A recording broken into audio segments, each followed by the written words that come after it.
الحمد لله وكفى وسلام على عباده الذين اصطفى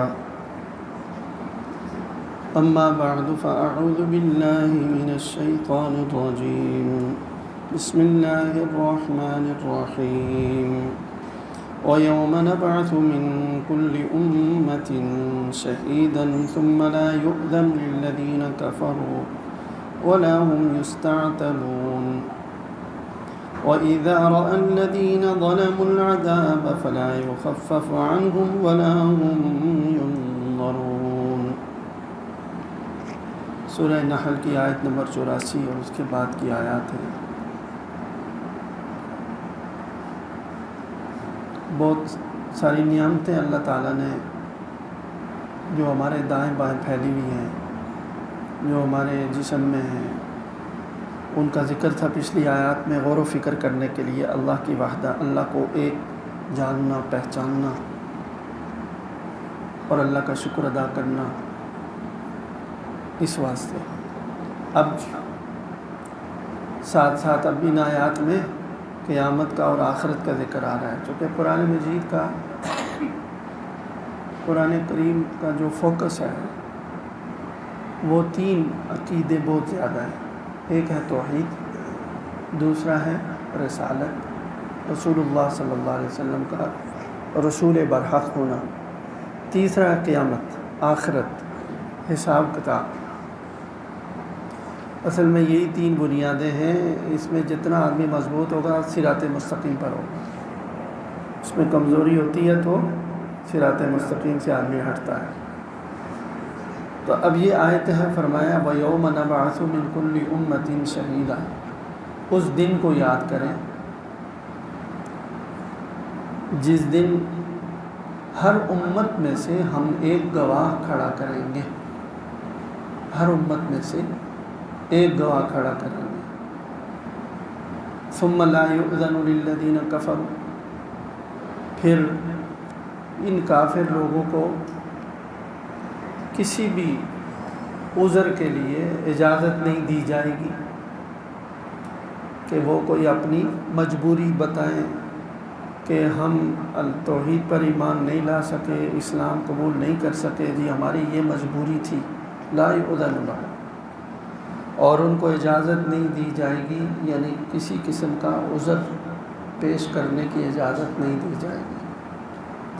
ولا هم یستعتبون، اور نہ ہی ان سے یہ فرمائش کی جائے گی کہ تم اللہ کو راضی کر لو۔ دنیا میں تو بار بار کہا جا رہا ہے، اس بات کی قدر و قیمت وہاں آئے گی جا کر، یہاں تو بار بار کہا جا رہا ہے۔ تو وہاں تو فرمایا جا رہا ہے کہ وہاں تو کوئی پیشکش ہوگی ہی نہیں کہ تم اللہ کو راضی کرو۔ کیوں؟ اس لیے کہ وہ جگہ آخرت جو ہے وہ بدلے کی جگہ ہے، وہ جزا، وہ دار الجزا ہے، وہ جہان ایسا ہے کہ دنیا میں جو کچھ ہم نے کیا ہے اس کا بدلہ ملے گا۔ وہ عمل کی جگہ نہیں ہے، عمل کی جگہ یہ دنیا۔ تو اللہ کو راضی کرنے کی منت سماجت کرنا، اللہ آپ راضی ہو جائیں، ہم توبہ کرتے ہیں، ہمیں معاف کر دیں، یہ ایک عمل ہے۔ تو عمل دنیا میں ہوتا ہے، وہاں نہیں ہوتا۔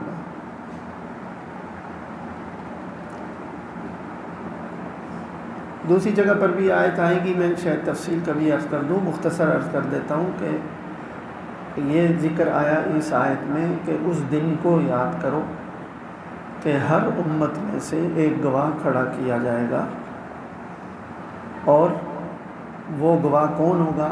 اس امت میں جو نبی بھیجا گیا ہے وہ ہوگا۔ گواہ کس بات کا ہوگا؟ گواہی پورا ایک پروسیس چلے گا، کئی قسم کے گواہ آئیں گے وہاں مختلف مراحل میں۔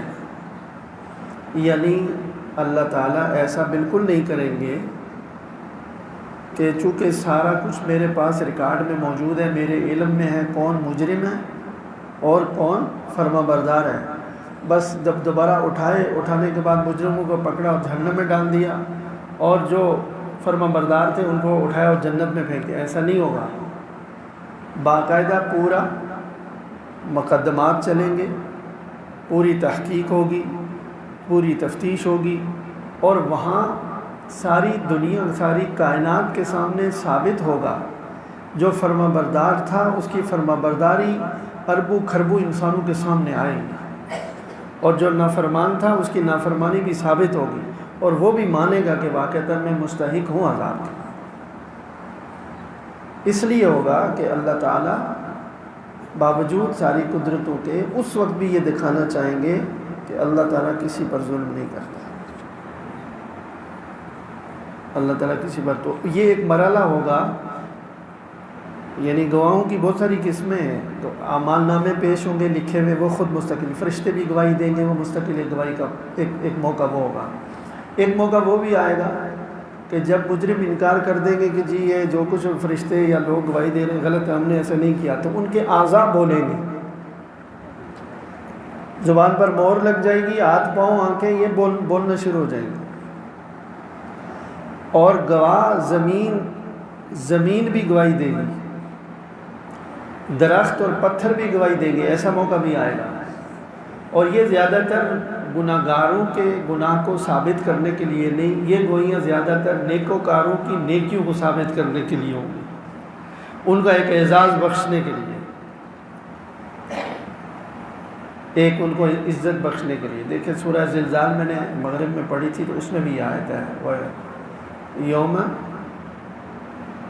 تحدث الاخبار، کیا پڑھو ہے، اذا زلزلت الارض زلزالها واخرجت الارض اثقالها وقال الانسان ما لها يومئذ تحدث اخبارها، زمین خبریں بتائیں گی۔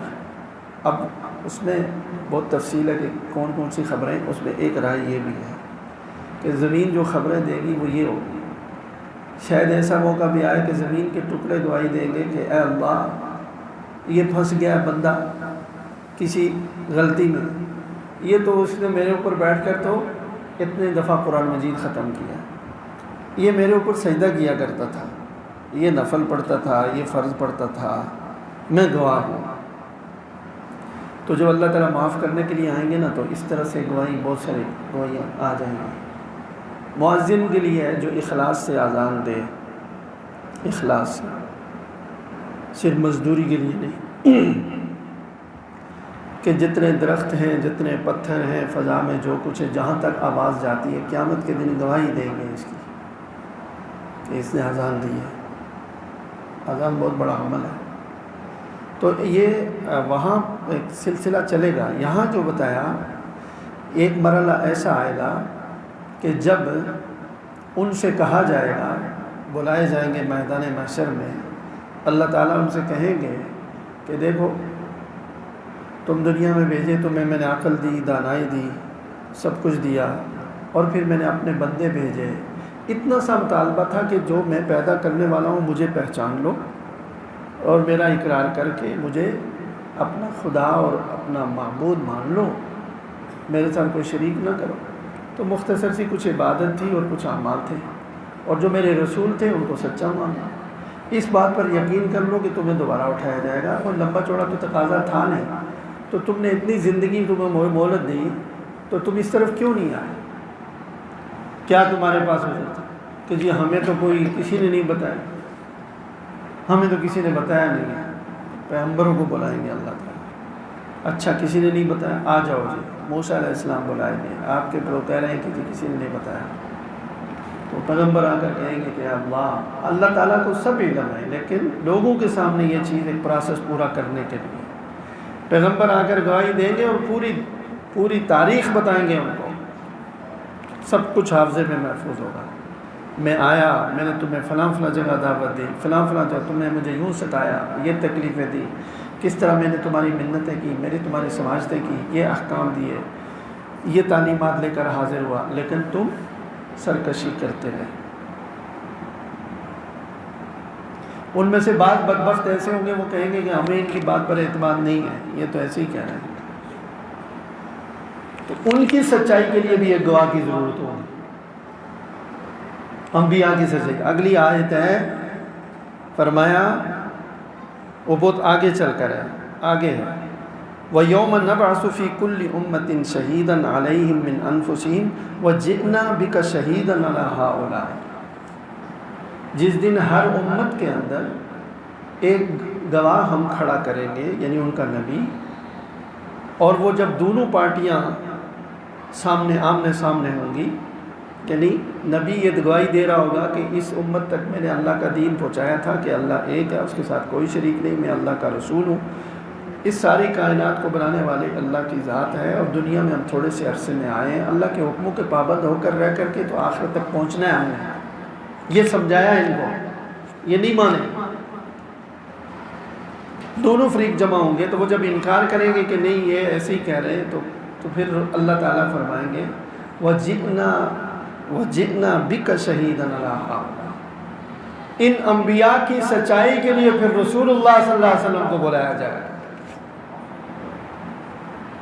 وَجِئْنَا، اللہ تعالیٰ کہتے ہیں ہم بلائیں گے آپ کو، وَجِئْنَا بِكَ، ہم آپ کو لے کر پھر وہاں آئیں گے، شہیداً عَلَىٰ هَؤُلَاءِ، یہ جو لوگ ہیں ان کے اوپر گواہی آپ دیں کہ یہ نبی سچ کہہ رہے ہیں کہ نہیں۔ تو رسول اللہ صلی اللہ علیہ وسلم کی گواہی ایسی ہوگی کہ سب خاموش ہو جائیں گے، اور رسول اللہ صلی اللہ علیہ وسلم کہیں گے کہ یہ اللہ کے نبی سچے عیسیٰ ہیں، یہ اللہ کے نبی سچے موسیٰ ہیں، یہ اللہ کے سچے نبی داؤد ہیں، انہوں نے اپنا پورا کام کیا، انہوں نے دین پیغام پورا پہنچایا، لیکن امت نے نہیں مانا۔ تو اس کی طرف ہے، اس کی یہ بات بتائی جا رہی ہے کہ دنیا میں یہ سرکشی کر رہے ہیں، اس کو یاد کرو۔ اور آگے فرمایا وَإِذَا رَأَى الَّذِينَ ظَلَمُوا الْعَذَابَ فَلَا يُخَفَّفُ عَنْهُمْ وَلَا هُمْ يُنظَرُونَ، اور جب یہ ظالم لوگ عذاب کو دیکھیں گے، ظالم لوگ گنہگار لوگ، سب سے بڑا ظلم شرک ہے، تو مشرک کافر لوگ سب سے بڑے ظالم ہیں، اور اس کے بعد چھوٹے چھوٹے گناہ جتنے ہیں وہ سب ظلم ہی ہیں، لیکن اگر اللہ تعالیٰ توبہ کی توفیق دے دے تو وہ ظلم مٹ جاتا ہے، گناہ ختم ہو جاتا ہے۔ اللہ تعالیٰ ہم سب کو مرنے سے پہلے کامل توبہ کی توفیق عطا فرمائے، بغیر توبہ کے مر گئے تو پھر تو کوئی چھٹکارا نہیں ہے۔ روزانہ توبہ کرنی چاہیے، روزانہ سونے سے پہلے۔ تو فرمایا کہ جب یہ لوگ ظالم لوگ عذاب کو دیکھیں گے تو اس عذاب کو نہ تو ہلکا کیا جائے گا ان کے لیے، اور نہ ان کو مہلت دی جائے گی۔ یہ ایک ضابطہ، ایک قانون اللہ تعالیٰ بتا رہے ہیں، اصول ہے، یعنی جب عذاب کا مشاہدہ ہو جائے گا اور یہ شروع ہو جائے گا نزع سے، یہ کہ صرف جہنم کا عذاب ہی نہیں کہ وہ قیامت کے دن دیکھیں گے، بلکہ جب نزع کا عالم شروع ہوتا ہے، مومن کو بھی اپنا انجام نظر آتا ہے، منافق اور کافر کو بھی نظر آتا ہے۔ تو جب وہ عالم نظر آنا شروع ہو گیا، دکھنا شروع ہو گیا، تو اب عذاب نہیں ہٹایا جائے گا۔ یعنی اصول یہ ہے کہ ایمان غائبانہ معتبر ہے، جب دیکھ لیا تو اس وقت تو وہ ایمان لے آئیں گے، تو دیکھنے کے بعد معتبر نہیں ہے، نہ عذاب میں کمی ہوگی نہ ان کو مہلت دی جائے گی۔ لیکن جب تک عذاب دیکھا نہیں، اس وقت تک عذاب کو کم کرنے کا بھی اختیار ہمارے پاس ہے، اور عذاب کو معاف کرانا، مہلت لینا، یہ سارے اختیار جب تک زندہ ہے، جب تک کہ سانس اس کی پھنسی نہیں ہے نرخرے میں، اس سے پہلے انسان کے پاس یہ آپشن موجود ہے،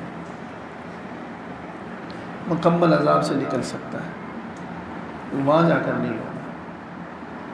اور ایمان والے انشاءاللہ اللہ تعالیٰ کی رحمت سے فکر مندی کریں گے تو اللہ تعالیٰ بچا ہی لیں گے، لیکن کافروں کے لیے فرمایا کہ دیکھو یہ سوچ کر بھی اللہ کا شکر ادا کرنا چاہیے۔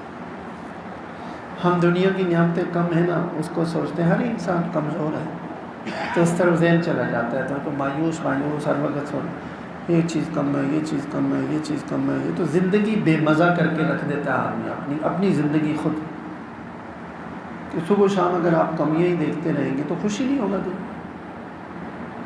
ارے بھائی لات مارو سب، یہ تھوڑی بڑی نعمت ہے، اللہ تعالیٰ نے کافر و مشرک سے نکال کر مسلمان کے گھر میں پیدا کر دیا، کچھ نہ ملے، یہ تھوڑی دولت ہے، اس کے ساتھ جو اتنا ہے تو وہ زیادہ لگے گا، کہیں ضرورت ہی نہیں ہے بھائی، دنیا میں کتنے دن رہنا ہے، دنیا کے لیے نہیں آیا۔ یہ جو حالات آئیں گے، ان حالات میں اللہ تعالیٰ نے ہمیں، اللہ کی رحمت سے امید ہے کہ جب ہمیں مسلمان پیدا کیا ہے اسلام کے ساتھ، تو اللہ تعالیٰ رحمت کا معاملہ کریں گے، ہم معافی بھی مانگتے ہیں، توبہ بھی کرتے ہیں۔ یہ نوبت تو کم از کم نہیں ہوگی۔ وَإِذَا رَأَى الَّذِينَ أَشْرَكُوا وَإِذَا رَأَى الَّذِينَ ظَلَمُوا الْعَذَابَ، یہ ظالم لوگ جب عذاب کو دیکھیں گے، فرمایا نہ عذاب میں کمی ہوگی، نہ ان کو مہلت دی جائے گی کہ اب تم نیک عمل کر کے آؤ، بالکل نہیں۔ وہ کیا مشکل ترین وقت شروع ہوگا جس کی کوئی خاتمہ ہی نہیں ہے۔ تو یہ تھوڑی نعمت ہے، ایمان کی نعمت ہے۔ اس لیے خوش رہنا چاہیے، جس حال میں اللہ تعالیٰ رکھے خوش رہے۔ اللہ کا پیارا بندہ وہی ہے جو اللہ سے خوش رہے، اللہ سے نہیں ناراض ہونا چاہیے۔ جو کمیاں ہیں اس کے لیے دعا تو مانگے، دعا مانگنا منع نہیں ہے، دعا مانگنا منع نہیں ہے، چاہے تسمہ ٹوٹ جائے فرمایا وہ بھی اللہ سے مانگو۔ جو دقت ہے پریشانی ہے اللہ سے کہیں، اللہ سے مانگے، مانگنا منع نہیں ہے، لیکن اس کے پیچھے نہیں مل رہی تو حسرت میں، غم میں، پریشانی میں، یہ غلط ہے۔ مانگو باقی اللہ پر چھوڑ دو، اگر میرے فائدے میں ہوگا اللہ دے دیں گے، نہیں دیا تو یہی میرے لیے بہتر ہے، یہ کیوں نہیں ملا یہ پریشانی ہے۔ اور سب سے بڑی چیز یہ ہے کہ اللہ تعالیٰ جتنی بھی نسبت دین کے ساتھ دے دیں، ہمیشہ اس کو سوچ کر اللہ کا شکر ادا کریں۔ ان شکرتم لازیدنکم، تم شکر کرو گے تو اللہ اور اضافہ کرے گا۔ آگے دیکھیں، فرمایا وَإِذَا رَأَى الَّذِينَ أَشْرَكُوا شُرَكَاءَهُمْ قَالُوا رَبَّنَا هَؤُلَاءِ شُرَكَاؤُنَا الَّذِينَ كُنَّا نَدْعُو مِن دُونِكَ۔ ایک اور منظر ہے، یہی سلسلہ محشر میں جب چلے گا تو ایک موقع ایسا آئے گا کہ جو مشرک لوگ ہیں ان کے سامنے دنیا میں جن کی وہ عبادت کرتے تھے وہ بھی لائے جائیں گے۔ لاؤ، جن کو دنیا میں یہ کیا سمجھتے تھے کہ یہ ہماری مشکلات دور کرتے ہیں، یہ ہماری دعاؤں کو قبول کرتے ہیں، یہ ہماری حاجتوں کو پوری کرتے ہیں۔ کوئی درخت ہے، کوئی پتھر ہے، کوئی بت ہے، شیاطین ہے، حتیٰ کہ نیک لوگ جو ہیں ان کو بھی لایا جائے گا، انبیاء کو بھی لایا جائے گا، حضرت عیسیٰ، حضرت مریم، آگے تمہارے خدا آگے، چلو کرو ان سے درخواست تمہیں بچائیں۔ تو جب ان کو دیکھیں گے تو پہلے سے یعنی ہڑبڑا کر نا، حواس باختہ ہو کر کے، تو جب وہ بت لائے جائیں گے، جو باطل خدا ہیں وہ لائے جائیں گے، تو یہ جو کھڑے ہوں گے سارے مشرک، اور ایسی سیٹنگ ہوگی کہ اتنی کروڑوں اربوں کے مجمع میں بھی ہر چیز بالکل سامنے ہوگی۔ تو وہ دیکھتے ہی کہیں گے کہ اللہ یہ ہے جن دنیا میں ہم نے آپ کو چھوڑ کر جن کی عبادت کی وہ یہ لوگ ہیں، خود ہی بولنے لگ جائیں گے۔ کیا مقصد ہوگا؟ مقصد یہ ہوگا کہ شاید ہمارے حصے کا عذاب کچھ ان پر بھی تقسیم چلا جائے، تو چلو کچھ عذاب تقسیم ہو جائے تو کم ہو جائے گا۔ یہ حال ہے۔ مجھے ایک قصہ یاد آ گیا، ایک لطیفہ نیند دور کرنے کے لیے سنا دوں۔ کہتے ہیں ایک آدمی جو ہے وہ بہت لطیفہ کو تھا، ظریف، یعنی اب میں جب اردو بولتا ہوں تو مجھے پتہ چلتا ہے بہت سارے الفاظ پر سب حیران ہو کر مجھے دیکھتے رہتے ہیں کہ اس نے کون سی جناتی زبان بولی ہے یہ، حالانکہ میں اردو بولتا ہوں۔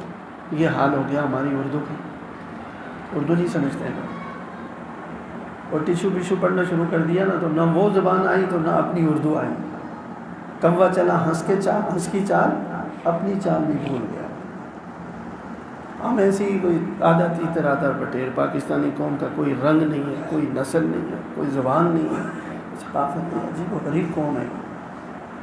اللہ ہمارے اوپر رحم کرے۔ لطیفہ گو، لطیفہ بیان، لطیفے سنانے والا، ذرا مزاح کرنے والا آدمی بہت ہی مشہور تھا۔ تو یہ جو بادشاہ اور بڑے بڑے لوگ ہوتے ہیں نا، تو ان کے دل و دماغ میں بڑا بوجھ بھی بہت ہوتا ہے۔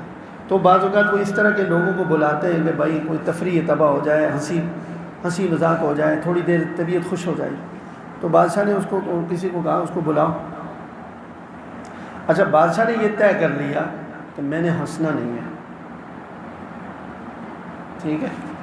اب وہ آیا، اس نے قصے شروع کیے، لطیفے سنانے شروع کیے، 1 2 3۔ اب بادشاہ کے دربار میں جو لوگ ہیں، اچھا یہ لوگوں کو بڑا ڈھنگ ہوتا ہے، جو لطیفہ صحیح جو پیشہ ور قسم کے ہوتے ہیں نا، جن کو طریقہ آتا ہے کہ سوال پیدا نہیں ہوتا کہ بندہ ہنسے نہیں، ہنسا دیتے ہیں. کہتے دربار میں جو لوگ بیٹھے ہوئے ہنس ہنس کر کے لوٹ پوٹ ہو کر کرسیوں سے نیچے گر گئے، بعض تو بے ہوش ہو گئے، پیٹ میں بل پڑ گئے. بادشاہ بت بنا ہوا بیٹھا ہوا، بالکل چونکہ اس نے طے کیا ہوا تھا، اور یہ بھی کہا تھا کہ اگر مجھے ہنسا نہ سکے تو 50 کوڑے ماروں گا. تو اب وہ جیسے وقت گزرتا جا رہا ہے اس کے پاس لطیفوں کی جو وہ تعداد ہے نا وہ کم ہوتی جا رہی ہے، تو وہ پریشان ہو رہا ہے، لطیفے ختم ہو رہے ہیں تو یہ تو ہنس نہیں رہا، تو بت بنا ہوا بیٹھا ہوا. سناتے سناتے سناتے سناتے لطیفے ختم ہو گئے، ٹائم تھا جو پورا ہو گیا تھا آگے، اور لوگ وہ تو پڑے ہوئے بے ہوش پڑے ہوئے ہیں، اور کوئی ہنس ہنس کر کے بادشاہ بت بنا ہوا بیٹھا ہوا. یہ لطیفے سنا سنا کر کچھ بھی نہیں ہوا.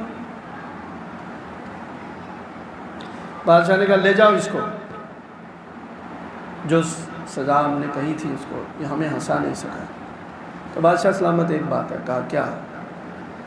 کہا وہ جو باہر دربان ہے تو اس نے یہ کہا تھا، اس سے میں وعدہ کر کے آیا کہ جو انعام مجھے ملے گا آدھا اس کا آدھا میرا، تو لہذا یہ آدھا انعام اس کو دے دیجیے. بس اتنی سی بات تھی. تو بادشاہ ہنس پڑا، اتنا ہنسا کہ وہ پچھلے لطیفے بھی سوار ہو گئے، ہنستے ہنستے گر گیا بادشاہ. اس آخری بات پر ہنس پڑا. وہ جو باہر تھا نا درباری دروازے پر، اس نے اس کو کہا تھا کہ یار آدھا انعام مجھے دینے. سے کہا ٹھیک ہے. اب کہا کہ جو 50 کوڑے ہیں نا تو آدھا انعام اس کو ملنا چاہیے، یعنی 25 مجھے لگے 25 اس کو لگے، تو چلو کوئی تو سزا میں تخفیف ہو. تو یہ بھی وہاں یہی کریں گے کہ یا اللہ یہ وہ لوگ ہیں جن کی دنیا میں ہم آپ کو چھوڑ کر عبادت کرتے تھے، ان کو پکارا کرتے تھے. کہنے کا مقصد یہ ہوگا کہ شاید ہماری سزا میں کچھ کمی ہو جائے، کوئی آدھی ان کو مل جائے. تو وہ بھی وہاں جواب دیں گے. یہ جو لوگ ہوں گے اگر پتھر کے بت ہوں گے تو اللہ تعالیٰ ان کو بھی طاقت اور قوت گویائی کی دیں گے. وہ بھی بولیں گے، کیا کہیں گے؟ وہ ان کو کہیں گے فَأَلْقَوْا إِلَيْهِمُ الْقَوْلَ إِنَّكُمْ لَكَاذِبُونَ. وہ پھینک کر ان کی بات واپس رد کریں گے اور کہیں گے کہ یہ لوگ جھوٹ بولتے ہیں. یہ کیا مطلب؟ وہ جھوٹ بولتے ہیں، عبادت تو کرتے تھے ان کی. یعنی یہ جو کہتے ہیں کہ ہماری عبادت کرتے تھے، گویا کہ ہم اس میں کوئی ہمارا فائدہ تھا یا ہم نے ان سے درخواست کی تھی کہ یہ ان کی اپنی خواہش تھی، تو ہمیں کیوں مورد الزام ٹھہراتے ہیں کہ جی ان کی عبادت کرتے تھے؟ ہم نے کب کہا ان کو؟ یہ تو خود ہی کرتے تھے. یہ ہوگا وہاں حال. ظاہر دنیا میں اپنی خواہش کے مطابق من گھڑت جو باتیں بنائی ہوئی ہیں ان کا تو یہی حشر ہونا ہے، کوئی نتیجہ نہیں نکلے گا. تو وہ یہ کہیں گے کہ یہ جھوٹ بولتے ہیں، یعنی ہم نے ان کو کوئی عبادت کے لیے نہیں کہا، یہ اپنی خواہش نفس کے تحت ہماری عبادت کرتے رہے، تو لہذا خود ہی بھگتے. اللہ تعالی ہم سب کی حفاظت بھی فرمائے اور اس کربناک آنے والے حالات سے سلامتی سے ہمیں گزرنے کی توفیق عطا فرمائے.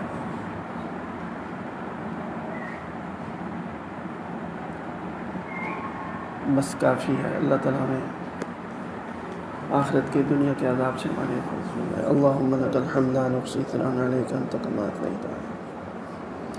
اللہم صلی علی سیدنا و مولانا محمد و علی سیدنا و مولانا محمد و بارک وسلم علیہ.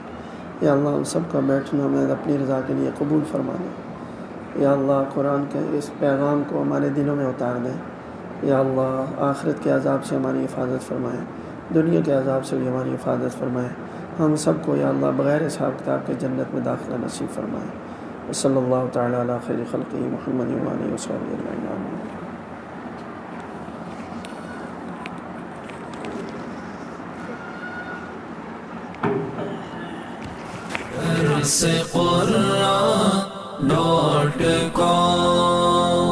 www.darsequran.com